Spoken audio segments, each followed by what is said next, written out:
आइए दोस्तों, स्वागत है आप सभी का इस YouTube चैनल पे। और इस YouTube चैनल के द्वारा देख पा रहे हैं कि इंटर फाइनल परीक्षा जो 2023 में आयोजित किया गया है और जो आपका एग्जाम होने वाला है 9 फरवरी के, उसकी वायरल पेपर आ चुका है मेरे पास। और सेकेंड सिटिंग में जितने विद्यार्थी होम साइंस के एग्जाम देने जा रहे हैं, बिल्कुल इस वीडियो को देख कर जाइए, क्योंकि यह वीडियो आपको 8 से 10 मिनट में खत्म कर दिया जाएगा। और 8 से 10 मिनट का वीडियो आप देख सकते हैं तो बिल्कुल आपका 35 अंक कंप्लीट हो जाएगा ऑब्जेक्टिव से। क्योंकि ऑब्जेक्टिव का टेंशन दूर करने के लिए ऑब्जेक्टिव का अंतिम वीडियो हम लेकर आए हैं, क्योंकि वायरल पेपर से लिया गया एक एक प्रश्न चुन चुन कर रखा गया है। अगर इस वीडियो को आप कंप्लीट पूरा देख लेते हैं तो निश्चित रूप से है कि इसमें से आपको 35 प्रश्न लड़ जाने वाला है। बिल्कुल आपको 35 प्रश्न बोर्ड परीक्षा में पूछे जाएंगे। तो हम आशा करते हैं कि वीडियो को आप शुरू से अंत तक जरूर देख लीजिएगा, क्योंकि आपकी बोर्ड एग्जाम अब बहुत नजदीक नहीं, बोर्ड एग्जाम ही है। ठीक है, तो इस तरह से अगर आप ऑब्जेक्टिव को पूरे देख लेते हैं तो निश्चित रूप से आपका अधिक अंक प्राप्त हो जाएगा। तो चलिए हम देरी नहीं करते हुए वीडियो को शुरू करते हैं। इससे पहले एक छोटा सा रिक्वेस्ट है कि यदि इस यूट्यूब चैनल पर नया है तो सब्सक्राइब करके बेल आइकन को जरूर प्रेस कर लीजिएगा,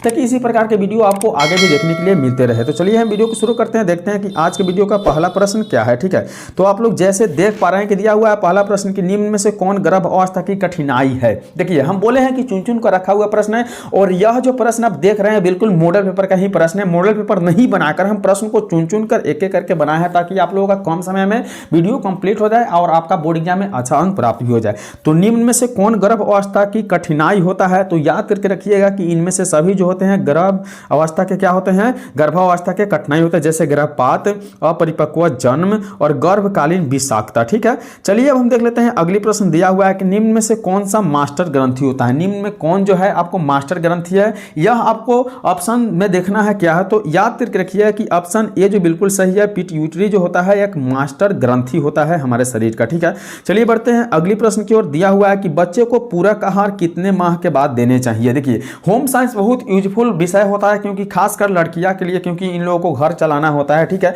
तो सबसे पहले ध्यान दीजिए कि बच्चों को पूरक आहार कितने माह के बाद देनी चाहिए। तो याद करके रखिएगा कि 6 माह के बाद उसे पूरक आहार जैसे खाना के रूप में थोड़ा थोड़ा आप कोई भी चीज भोजन पानी या दे सकते हैं। ठीक है, चलिए अगली प्रश्न देख रहे हैं। दिया हुआ है 4 नंबर में कि गर्भावस्था में रक्त में किस तत्व की कमी हो जाती है। जब गर्भावस्था होता है, जब पेट के अंदर बच्चे होते हैं, तो उसमें रक्त की किस तत्व की कमी हो जाती है, यह पूछा जा रहा है आपसे। तो 4 का सही जो उत्तर है आपको कैल्शियम। याद करके रखिएगा, जब भी पेट में बच्चा होता है तो कैल्शियम की कमी होने लगती है। ठीक है, अगली प्रश्न देख लेते हैं। 5 नंबर प्रश्न दिया हुआ है कि माता का दूध इनमें से क्या होता है, आप बता सकते हैं। तो माता का दूध हमेशा ताजा होता है। क्या होता है, हमेशा ताजा होता है, जो बच्चे को हानिकारक नहीं पहुंचाता है बल्कि लाभदायक पहुंचाता है। ठीक है, तो 6 नंबर प्रश्न हम लोग देख लेते हैं। दिया हुआ है 6 नंबर प्रश्न कि इनमें से कौन सा प्रसवोपरांत अवधि में मां की प्रत्यक्ष देखभाल नहीं है। प्रसव के प्रांत जो होते हैं अवधि में मां के प्रत्यक्ष देखभाल नहीं होने वाली कौन से क्रिया है, तो विश्राम एवं निंद्रा। क्या है, विश्राम एवं निंद्रा। एक एक प्रश्न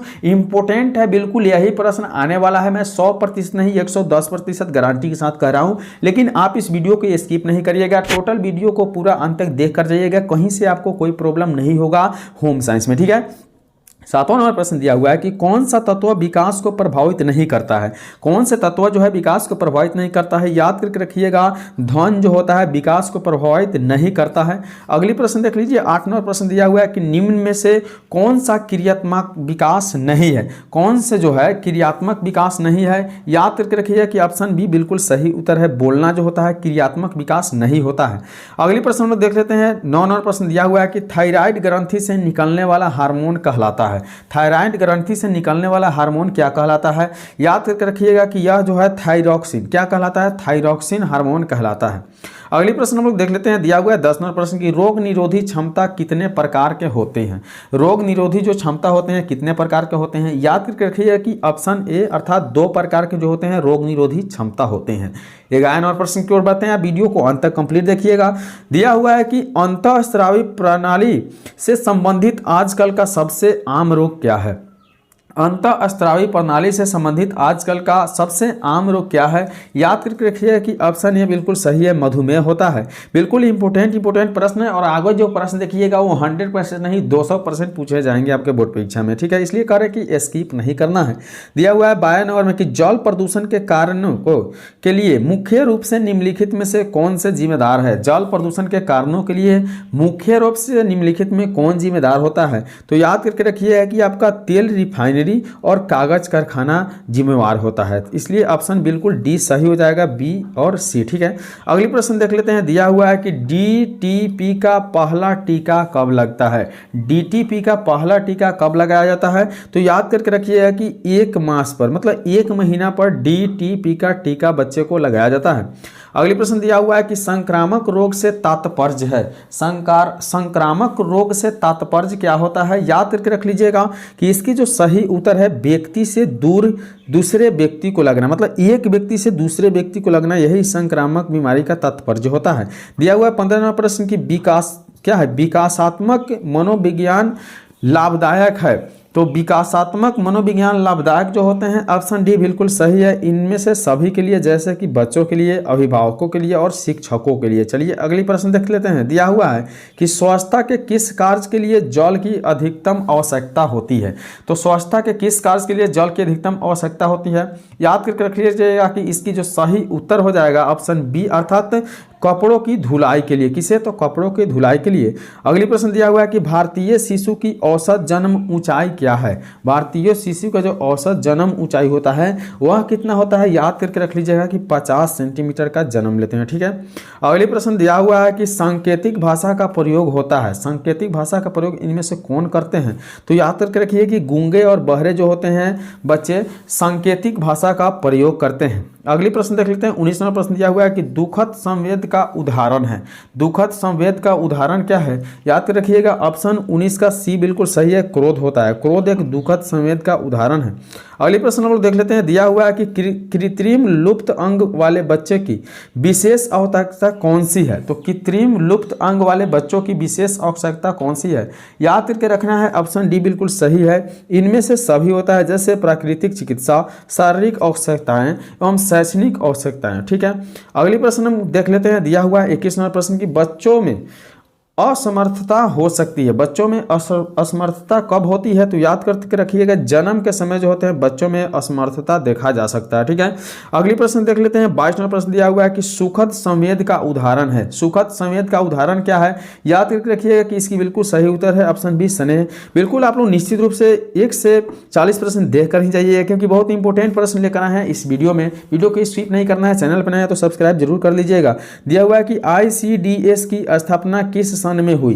तो ICDS की स्थापना किस सन में हुई, याद करके रखिए। इसकी सही उत्तर जो होगा 1975 ईस्वी। कब हुआ था, 1975 ईस्वी के। अगली प्रश्न देख लेते हैं। दिया हुआ है कि किस विटामिन की कमी से बच्चों में अंगों की अस्थियां मर जाती है अर्थात मुड़ जाती है। ठीक है, किस विटामिन की कमी से बच्चों में अंगों की अस्थियां जो होती है मुड़ जाती है, याद करके रखिएगा कि विटामिन डी के कमी से। किस विटामिन की कमी से, तो विटामिन डी की कमी से। अगली प्रश्न की ओर बढ़ते हैं। दिया हुआ है 25वां प्रश्न कि कार्बोहाइड्रेट का सबसे सरल रूप होता है। तो कार्बोहाइड्रेट का सबसे सरल रूप क्या होता है, ग्लूकोज होता है। याद करके रख लेना है, एक एक प्रश्न इंपॉर्टेंट है आपके बोर्ड परीक्षा के लिए। दिया हुआ है कि ज्यादा उष्मा और शक्ति उत्पादन करने वाला पदार्थ है। ज्यादा उष्मा और शक्ति उत्पादन करने वाला पदार्थ क्या है, तो याद करके रखिएगा ऑप्शन बी बिल्कुल सही उत्तर है, कार्बोहाइड्रेट होता है। अगली प्रश्न देख लेते हैं। दिया हुआ है 27वां प्रश्न की वसा निम्न पदार्थ में से किसमें पाया जाता है। वसा जो है निम्न पदार्थ में से किसमें पाया जाता है, याद करके रखिएगा कि इसकी जो सही उत्तर है ऑप्शन ए बिल्कुल करेक्ट है, मक्खन में वसा सबसे ज्यादा पाया जाता है। 28वां प्रश्न दिया हुआ है कि निम्न में से कौन भोजन के पौष्टिक तत्वों से समृद्ध बनाने की विधि है। निम्न में से कौन जो है भोजन के पौष्टिक तत्वों से समृद्ध बनाने की विधि है, इसकी जो सही उत्तर है ऑप्शन ए बिल्कुल, अर्थात मिश्रण। क्या है, मिश्रण होता है। अगली प्रश्न देख लेते हैं। 29वां प्रश्न दिया हुआ है कि वसा का स्रोत है। वसा का स्रोत क्या होता है, याद करके रखिएगा कि वसा का स्रोत जो होता है बिल्कुल घी होता है। अगली प्रश्न की ओर बढ़ते हैं। दिया हुआ है 30वां प्रश्न कि निम्न में से बर्तन को किससे साफ करना चाहिए। निम्न में से जो है बर्तन को किससे साफ करना चाहिए, याद करके रखिएगा कि ऑप्शन डी बिल्कुल सही है, इनमें से सभी, जैसे राख से, साबुन से और भीम से। ठीक है, अगली प्रश्न की ओर बढ़ते हैं। दिया हुआ है 31वां प्रश्न की आहार आयोजन किस बचत में मदद करता है। आहार आयोजन जो होता है किस बचत में मदद करता है, याद करके रखिए कि इसकी सही उत्तर जो है उपयुक्त सभी में, जैसे कि ईंधन में, समय में और ऊर्जा में। ठीक है, ऑप्शन डी बिल्कुल बिल्कुल सही उत्तर है। 32वां प्रश्न दिया हुआ है कि अशुद्ध पानी पीने से निम्न में से कौन सी बीमारी उत्पन्न हो जाती है। अशुद्ध पानी जब पिया जाता है तो इनमें से कौन सी बीमारी उत्पन्न होती है। इसकी सही जो उत्तर है ऑप्शन डी अर्थात इनमें से सभी, जैसे हैजा, अतिसार और डायरिया। ठीक है, अगली प्रश्न की ओर बढ़ते हैं। दिया हुआ है कि जल का निष्कासन नहीं होता है। जल का निष्कासन कहाँ नहीं होता है, तो पेट से जो है जल का निष्कासन नहीं होता है। अगली प्रश्न देख लेते हैं। 34वां प्रश्न दिया हुआ है कि निर्जलीकरण के कारण मरने वाले रोगी को पिलाकर बचाया जा सकता है। क्या चीज़ पिलाकर बचाया जा सकता है निर्जलीकरण से मरने वाले रोगी को। इसकी जो सही उत्तर है ORS का जो घोल होता है वही पिलाकर बचाया जा सकता है।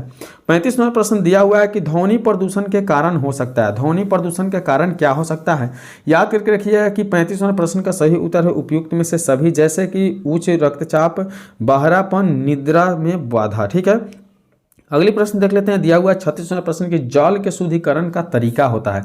जल का शुद्धिकरण का तरीका क्या होता है, इनमें से सभी ऑप्शन डी बिल्कुल सही है, जैसे छानना, क्लोरीन का उपयोग करना और जल शुद्धिकरण यंत्र का उपयोग करना। ठीक है, 37वां प्रश्न दिया हुआ है कि गांव में समुचित स्वच्छता किसकी जिम्मेदारी होती है। गांव की जो समुचित जो होती है स्वच्छता होती है वो किसकी जिम्मेदारी होती है। याद करके रखिएगा कि इनमें से सभी के, जैसे कि गाँव के लोगों को, ग्राम पंचायत के और स्वास्थ्य कर्मी को। ठीक है, अगली प्रश्न देख लेते हैं। 39वां प्रश्न 38वां प्रश्न दिया हुआ है कि खाद्य स्वच्छता को प्रभावित करने वाले निम्न में से कौन से कारक होते हैं। खाद्य स्वच्छता को प्रभावित करने वाले निम्न में से कौन से कारक होते हैं, याद करके रखिएगा ऑप्शन डी बिल्कुल सही उत्तर है, इनमें से सभी, जैसे कि रसोई घर की सफाई, भोजन का हस्तन में स्वच्छता और व्यक्तिगत स्वच्छता पर ध्यान देना। ठीक है, 39वां प्रश्न दिया हुआ है कि गुणवत्ता परिवर्तन के अनुसार आहार कितने प्रकार के होते हैं। तो गुणवत्ता परिवर्तन के अनुसार आहार जो होते हैं आपको बता दें तो 3 प्रकार के होते हैं। कितने प्रकार के होते हैं, 3 प्रकार के।